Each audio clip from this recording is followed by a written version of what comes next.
అనుభవించేటటువంటిది ఏదైనా చెక్ చేసుకో. కాదు అంటే ఈరోజు ఇక్కడ నువ్వు చేయలేపి నాకు చెప్పు, ఇది దేవుడు ఇవ్వలేడు కదా అండి అనగలమా?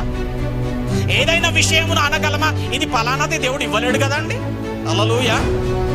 సమస్తం నా దేవుడు సమస్తము దయచేసినటువంటి వాడు.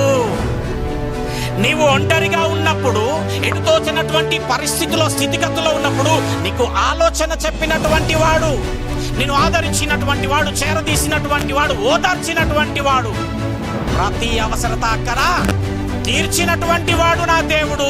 నా దేవుడు సమస్తము దయచేసినటువంటి వాడు. హల్లెలూయా. ఏమండి, నువ్వు ఒంటరిగా ఉన్నటువంటి సమయంలో నీ వారు సైతము నిన్ను ఆదరించినటువంటి దాఖలాలు లేకపోయి ఉండవచ్చు ఏదైనా ఒక సమయం అప్పుడు. కానీ నా దేవుడు నిన్ను ప్రేమించి తన కృప చొప్పున నిన్ను విడవక ఎడబాయక ప్రేమించినటువంటి వాడు.